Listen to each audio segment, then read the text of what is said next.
வணக்கம், நான் உங்க டாக்டர் ஆஷா லெனின் பேசுறேன். ஆக்சுவலி ஆக்டர் சிலம்பரசன் அவருடைய மிகப்பெரிய ஒரு ஃபேன் வந்து என்னுடைய ஒரு ஸ்பெஷல் சைல்டு சொல்லுவோம். எனக்கு ஆச்சரியமா இருக்கு. ரீசெண்டா அவர் படமே நடிக்கலையடா, நீ எந்த படத்தை பார்த்தா, எப்படிடா இவ்வளவு பெரிய ஃபேன் ஆனன்னு சொல்லிட்டு அவன் சொன்ன உடனே கேட்டு எனக்கே பாவமா இருந்தது. உண்மையாவே சிம்பு சார் தெரியாது, இப்படி ஒரு ஃபேன் எனக்கு இருக்கா. சிலம்பரசன் அப்படின்ற ஒரு கேரக்டர் வந்துட்டு இவ்வளவு ஒரு குழந்தையோட மனசுல இடம் பிடிச்சிருக்காங்கன்றது எனக்கு ஒரு சர்ப்ரைசிங்கான விஷயம். அண்ட் உங்களுக்கு ஒரு குட்டி ஃபேன் இருக்காங்க. அந்த ஃபேன் வந்துட்டு நிறைய விஷயங்கள் உங்களை பத்தி சொல்றாங்க. இதுல இன்னும் ரொம்ப சேட்டியான விஷயம், அவங்க அம்மா வந்துட்டு ஒரு சீன்ல ரொம்ப மிஸ்மரைஸ் ஆயிருக்காங்க. என்ன பண்ணா மேம் உங்களுக்கு? அவன் என் கால்ல வந்து கிஸ் பண்ணான். அவன் வந்து அவங்க கால வந்து கிஸ் பண்ணிருக்கான். எந்த படத்துல இந்த டயலாக் வந்து நீங்க இதெல்லாம் எனக்கே ஒரே ஷாக்கிங்கா இருக்கு. நீ சொல்லுடா, கேமரா மட்டும் அவன் பக்கத்துல வை. நீ யாரோட ஃபேனு? நீ யாரோட ஃபேன் சொல்லு. நான் சிம்போட ஃபேன். சிம்போட ஃபேனா? ஏன் உனக்கு சிம்பு பிடிக்கும்? சரி, சிம்போட என்ன படம் பார்த்திருக்க நீ சொல்லு. என்ன படம் பார்த்த? விண்ணை தாண்டி வருவாயா. ஏண்டா விண்ணை தாண்டி வருவாயா பார்த்தா உங்க அம்மா கால முத்தம் குத்தியா?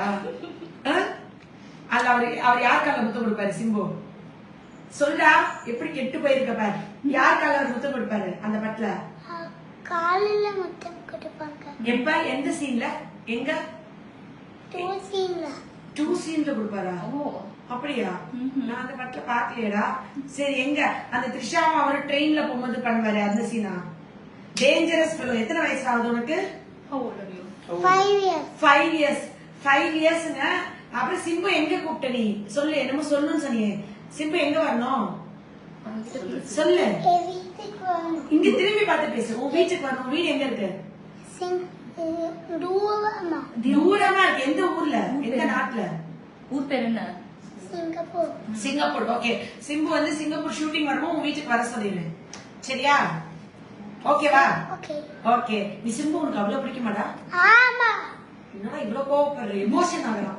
ஓகே, சிம்பு அவர்கிட்ட வேற என்ன சொல்லணும்? ஏதாவது சொல்லணும்னா சொல்லிடு. Do you want to say anything? Yes. என்ன What do you want சொல்லணும்? to say? I like you. I love you. I love you. முதல் தடவையா சிம்புக்கு பொம்பளை பிள்ளை எல்லாம் இன்னொருத்தர் லவ் யூ சொல்றது நீ தானே? ஓகே, ஐ லவ் யூ சொல்லி ஓகே சிம்புக்கு சொல்லியாச்சு. நீ வந்து அவரை ரொம்ப லவ் பண்ற. இவ்வளவு பெரிய ஃபேன் அவர். நான் தான் கேட்டேன், ரீசெண்டா அவர் மூவிஸ் கூட வரல. அந்த எல்லா படமே உனக்கு தெரியும், பட் இன்னும் மூவி பார்க்கல. அது கொஞ்சம் இதா இருக்கும், ஆக்ஷன் மூவிஸா இருக்கும். நான் உனக்கு 18 வயசு ஆகும். சிங்கப்பூர்ல இருக்கிற கேர்ள்ஸ் எல்லாம் கொஞ்சம் ஜாக்கிரதையா இருக்கணும். ஆனா அவர் ஒழுக்கமா தான் இருக்காரு. நல்ல பையன். அந்த படத்தை பார்த்துட்டு இவன் காலெல்லாம் வந்து கிஸ் பண்ணிருக்காங்க. பின்னாடி என்னென்னலாம் ரொமான்ஸ் பண்ணுவோம் தெரியும். உங்க அப்பா நெருப்பு கட்டிட்டு இருப்பாரு. ஓகே, சிம்பு அங்கிள் வந்துட்டு என்கிட்ட உன் போன் நம்பர் இருக்கு. சரியா? என்ன சொன்னேன்? என்ன வந்தோடனே என் போன் நம்பர் நோட் பண்ணிக்கோங்க. சிம்பு அங்கிள் வந்து கால் பண்ணி என் நம்பர் கேட்டா என் நம்பர் கொடுத்துருங்க அப்படின்னு அவனோட சிங்கப்பூர் நம்பர் கொடுத்துருக்கான். +65 போட்டு அந்த நம்பர் நான் வந்து கொடுக்கணுமா. அவர் அவனுக்கு கால் பண்ணி உங்ககிட்ட கால் பண்ணி என்ன பேசணும் சிம்பு அங்கிள்? சிம்பு அங்கிள் கிட்ட என்ன பேசுறீங்க? நான் ஹாய் பேசுறேன். ஹாய் பேசுறியா? அவர் குரல் கிட்ட கண்டுபிடிச்சிருவியா? கண்டிப்பா. அவருக்கு அஸ்வின் ஒரு தடவை ஒத்த சிறப்பு படம் பார்த்துட்டு அவர் ரொம்ப இதுவா சொன்னோடனே பார்த்திபன் நான் பேச வச்சேன். ஆக்சுவலி தெரியல, இது மேபி சிம்பு பார்த்தா நிச்சயமா அவர் வந்துட்டு இவ்வளவு பெரிய ஃபேனுக்கு ரெஸ்பெக்ட் கொடுப்பாரு, பேசுவாரு நான் நம்புறேன். பர்த்டேக்கெல்லாம் இவன் வாய்ஸ் மெசேஜ் எல்லாம் அனுப்பிச்சான், பட் என்னோட போனுக்கே அனுப்பிச்சிட்டான் வாய்ஸ் மெசேஜ் எல்லாம். சிம்பு பர்த்டேவா? அதெல்லாம் எனக்கு எப்படி டேட் தெரியும்? அது ஏதோ நாங்க டக்குனு கூகுள், இவன் எப்ப பார்த்தாலும் சிம்புவே தான் சர்ச் பண்ணுவான் கூகுள்ல. அப்ப கரெக்டா அந்த அன்னைக்கு அவன் சர்ச் பண்றப்போ சிம்புவோட பர்த்டே February something. February. ஏய், சிம்பு பர்த்டே எப்படா? February என்ன டேட்? 2 செகண்ட் பர்த்டே அவருக்கு. செகண்டா 4th தெரியல பையன். ஆனா இவன் அன்னைக்கு என்னோட போன்ல நான் யூசுவலா எல்லாத்துக்கும் பர்த்டே விஷ் பண்ணுவோம்ல, அந்த மாதிரி இவன் எடுத்துட்டு அந்த வாட்ஸ்அப்ல என் நம்பருக்கு இன்னொரு நம்பருக்கு அவன் வாட்ஸ்அப்ல வாய்ஸ் மெசேஜ் அனுப்புறான். ஹாப்பி பர்த்டே சிம்பு அங்கிள், வாழ்க வளமுடன் அப்படின்னு. அப்படியா? பாப்போடா, சிம்பு அடுத்து நிறைய படங்கள் நடிச்சு ஏதாவது பண்ணணும்னாலுமே சப்போஸ் நெயில் கடிக்கிறானா பாத்தியா சிம்பு அங்கிளோட ஃபிங்கர்ஸ் நீட்டா இருக்கு அப்படின்னு சொன்னா அதுக்கப்புறம் இவன் நெயில் கடிக்க மாட்டான். எல்லாத்துக்குமே அவரை தான் சொல்லணும்.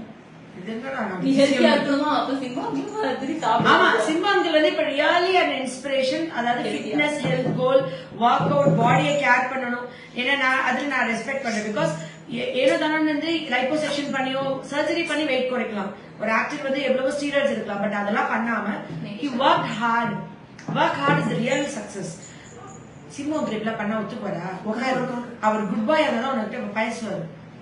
என்ன விட சொல்லி சாதிக்கலாம். சிம்பு சொன்னா போதும், என்ன வேணா பண்ணிக்கலாம். ஆக்சுவலி வந்து பியூரா எந்த ஸ்டீராய்ட்ஸ் இருக்காம எந்த இதுவும் பண்ணாம அழகா, அதாவது காரணம் சொல்லாம அந்த வெயிட் போட்டோடனே தன்னை தனிமைப்படுத்தி ஒழுங்கா ஒர்க் அவுட் பண்ணி டயட் பண்ணி ஃபுட் பண்ணி திருப்பி அந்த கம்பேக் இருக்குல்ல, அதெல்லாம் வந்து டிட்டர்மினேஷனுக்கு ஒரு இன்ஸ்பிரேஷன் தான். மேபி இவன் வளர்ந்து அவர் உண்மையாவே ஃபாலோ பண்றானா அவரோட இந்த ஹார்ட் டேஸ் எல்லாம் பார்த்து நிச்சயமா பெருசா இன்ஸ்பயர் ஆகலாம். He deserves that. He deserves. He is true to himself. அவருக்கு அவர் ட்ரூவா இருக்கார் அண்ட் எவ்ரிவன். இப்ப எதுக்கு நான் சிம்புக்கு மார்க்கெட்டிங் பண்ணேன்னு எனக்கே தெரியல. அந்த பையன் அவ்வளவு தூரத்துக்கு பேசிட்டான். இவன் வந்துட்டு ஆக்சுவலி ஒரு ஸ்பெஷல் சைல்டு. சிங்கப்பூர்ல இருந்து வந்தான். இவனுக்கு வந்துட்டு ஃபியர் ஆஃப் சவுண்ட்ஸ் இருந்தது, சென்சரி இஷ்யூஸ் இருந்தது, ரொம்ப ஆங்கர் ஹர்ட் பண்றது, அம்மாவே கடிச்சிடுறது, அந்த மாதிரி ரொம்ப இதுவா இருந்தான். அப்புறம் இவனுக்கு செல்ஃப் டாக் இருந்தது, செல்ஃப் லாஃப் இருந்தது, ஹைப்பர் ஆக்டிவ், ரெஸ்ட்லெஸ், உட்கார்றது இல்ல, ரிப்பீட்டட் ஆக்டிவிட்டி, பிரைவேட் பார்ட்ஸை கை வைக்கிறது, பல்லு விளக்க தெரியாது, கொப்பளிக்க தெரியாது, துப்ப தெரியாது, ஊத தெரியாது, உரிய தெரியாது, ஓவர் எக்ஸைட்மெண்ட் இருக்கும், அடுத்த குழந்தைங்களோட சேர்ந்து விளையாடல, அடிபட்டா வலி தெரியல, அப்புறம் மிரர் இமிடேஷன் இருந்துச்சு, அப்புறம் சோசியல் பிஹேவியர் ரொம்ப புவரா இருந்தது. இத்தனை கம்ப்ளைண்ட்ஸோட இவனை கூட்டிட்டு வந்தாங்க. எப்ப டேட்னா லாஸ்ட் 2022 மேல இருந்து ஆல்மோஸ்ட் 2 வருஷம் சாப்பிட்டு முடிச்சிருக்காங்க. இன்னையோட 2வது வருஷம் ஆச்சு. இன்னைக்கு ட்ரீட்மெண்ட் ஃபினிஷ் பண்றேன். இன்னையோட அவங்களுக்கு முடிக்கிறேன். எப்படி இந்த கம்ப்ளைண்ட்ஸ் எல்லாம் இப்ப எப்படி இருக்கு உங்க பையன்? எல்லாமே நார்மலா இருக்கு. எல்லாமே அது ரிவர்ஸ் ஆயிடுச்சு. எல்லாம் ரிவர்ஸ் ஆயிடுச்சு. உங்க பையன் விர்ச்சுவல் ஆட்டிசம், அதாவது மொபைல் டிவி பார்த்தனால உங்க பையன் இப்ப எவ்வளவு பிரில்லியன்ட்ன்றது நீங்க உணர்ந்துட்டீங்க. எவ்வளவு brilliant? School topper. School topper. Super. இப்ப அங்க வந்து அங்க இருக்கிற சிங்கப்பூர் சில்ட்ரன்ஸ் எல்லாம் விட இவன் வந்துட்டு பயங்கரமா படிக்கிறான். இவன் 3 வயசுல இருந்து இவனே ரீட் பண்ணுவான். இங்கிலீஷும் ரீட் பண்ணுவான், தமிழும் ரீட் பண்ணுவான். நாங்க சொல்லி தராமையே ஜஸ்ட் யூடியூப் வீடியோ பார்த்தே கத்துருக்கான் எல்லா லெட்டர்ஸ். தமிழ்ல வந்து நமக்கு கக்கா காக்கா காங்காச்சா மட்டும் இல்ல, அவனுக்கு அந்த வேற எழுத்துக்களும் தெரியுது. எல்லா எழுத்துக்களும் ரா ரோ அந்த மாதிரி கூட அவன் சொல்றான், படிக்கிறான். சோ உங்களுக்கு ஆஸ் அ பேரண்ட் வந்து எப்படி சர்ப்ரைஸ்? ஓகே, பேரண்டா உங்களுக்கு இவ்ளோ இருந்தவே இவ்ளோ கியூரா இவ்ளோ நார்மல் லைஃப்க்கு வருவா நீங்க நினைச்சீங்களா ஃபர்ஸ்ட் வரும்போது? நம்பிக்கையோட தான் வந்தீங்க. அப்புறம் உங்க பையன் கியூரா நார்மல் அதுக்கு முன்னாடி ஃப்ரெண்ட்ஸ் கூட ஒரு பர்த்டே பார்ட்டி எல்லாம் எல்லாருமே சொல்லுவாங்க நல்ல டிஃபரன்ஸ் இருக்கு. இப்போ நாங்க முன்னாடி பார்த்ததுக்கு இப்போ ரொம்ப டிஃபரன்ஸ் இருக்குன்னு எல்லாருமே சொல்லிட்டாங்க. இப்போ அந்த உங்க குழந்தை வந்து பர்ஃபெக்டா இருக்கு. இப்ப அப்படி குழந்தை நார்மல் லைஃப் வருவானா நினைச்சுக்கிட்டு இருக்க ஒரு மதருக்கு உங்க குழந்தை ஒரு ஜீனியஸ் தெரிய வருமா எப்படி ஃபீல் பண்ணுவீங்க? சொல்றது வார்த்தையே இல்ல சார், நீங்க சொல்லுங்க.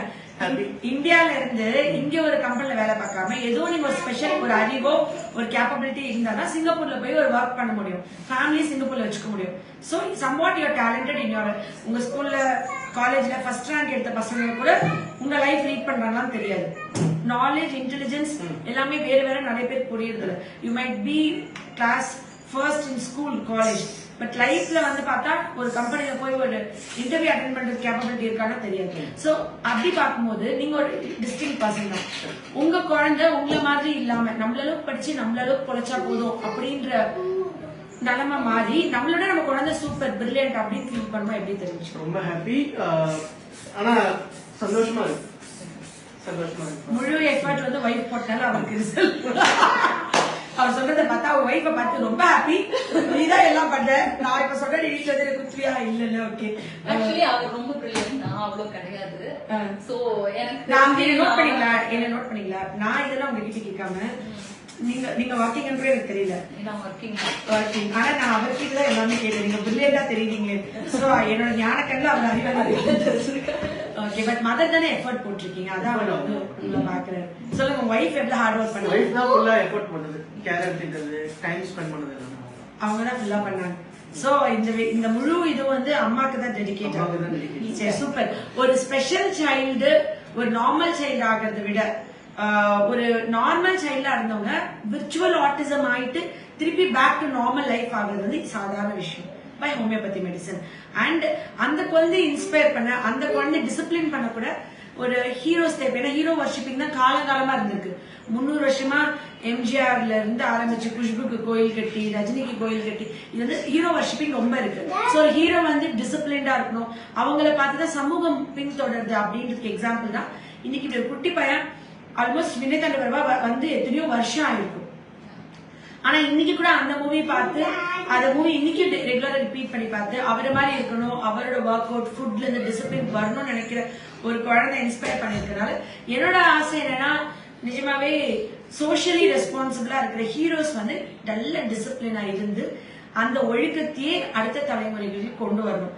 அதுக்கு தயாரா இருக்கவங்க தான் சமூகத்துக்கும் இந்த சினி இதுக்குள்ள வரணும். அது தயாரா இல்லைன்னா நீங்க வந்து அதுக்கு வேற ஏதாவது தொழில் பண்ணணும். பிகாஸ் மித்தவங்க எல்லாம் வந்துட்டு கெட்டு போயிடுவாங்கல்ல. அண்ட் வந்து இது ஹாஷா சொல்லல, இது ஒரு அம்மாவா சொல்லல, இது ஒரு டாக்டரா சொல்லல அப்படின்னு நினைச்சுக்கோங்க. ஏன்னா யூ ஆர் பீங் ஃபாலோட். முளைக்கவே இல்லை இன்னும், ஏன் ஒரு கை அரக்காபடி இருக்கான், அவன் வந்து இவ்வளவு இன்ஸ்பயர் ஆயிருக்கான். அண்ட் இது உண்மையாவே சிம்புக்கு ஒரு கிரெடிட்டா தான் இருக்கும். பிகாஸ் அவரோட படம் பேர் எல்லாமே எனக்கு தெரியும், நிறைய பாட்டு தெரியும். ஆனா இப்போதைக்கு இப்ப லேட்டஸ்டா என்ன பாட்டு 2 பாட்டு பாடுறாங்கன்னா சாங் அண்ட் வரைஞ்சது Oh my God, இங்க பாருங்க, அவனா ஒரு படம் வரைஞ்சு அது சிம்புன்னு எழுதியிருக்கான். ரியலி நான் கூட என்னமோ நினைச்சேன். இதே மாதிரி இன்னொன்னு வரைஞ்சு அதுல வந்து த்ரிஷா எழுதுவான், அவளை குட்டி பேபி வரைஞ்சு த்ரிஷாவோட பேபியா சிம்பு த்ரிஷா கல்யாணம் பண்ணும்போது அதெல்லாம் சொல்றான். இப்ப எதுக்கு குடும்பம் இங்க பாருங்க, இப்ப வந்து சிம்புன்னு எழுதி வரைஞ்சிருக்கான உண்மையாவே அதை சொல்றாதான் போல. நான் சும்மா ஒரு ஏதோ ஒரு இன்னைக்கு சொல்றான் போல அப்படி எப்பவுமே அதுதான் டிஃபால்ட். எங்க பேர் நான் சொல்றேன்டா, நீ குட் பாய் ஆகி பெரிய கலெக்டர் ஆயிடு சிங்கப்பூருக்கு. சிம்புக்கு அப்ப வயசாயிரும், இவ்வளவு பிஸியா இருக்க மாட்டாரு. இங்க பாரு சொல்றது கேளு, சிம்பு அங்கிள் வந்து ஏஜ் அவருக்கு ஒரு 60 வயசு ஆகும்போது இப்படி ஒரு குட்டி பையன் ஃபேன் தெரிஞ்சுட்டு வச்சுக்கோ, அன்னைக்கு ஈஸியா உங்ககிட்ட வந்து சிங்கப்பூர் வரும்போது உங்ககிட்ட ஒரு ஆட்டோகிராஃப் வாங்கிடுவாங்க. அவனுக்கே ஷாக் ஆயிடுச்சு. ஏன்னா இப்ப அவங்க பிஸியா இருப்பாங்க, ஆக்டிங்ல இருப்பாங்க, என்ன பண்ணுவாங்களோ அது தெரியல எனக்கு. But this is super. நன்றி. ஓ பிளாக் க்ளோஸ் ஆயிடுச்சு. Okay, love you all. நன்றி, thank you. They were so good. Actually நிஜமா நினைக்கல நான் இவ்வளவு சிம்பிள் ஃபேனா இருப்பாங்க. நிறைய வரைஞ்சேன், நான் ஹெல்ப் பண்ணிட்டேன். அப்படியா?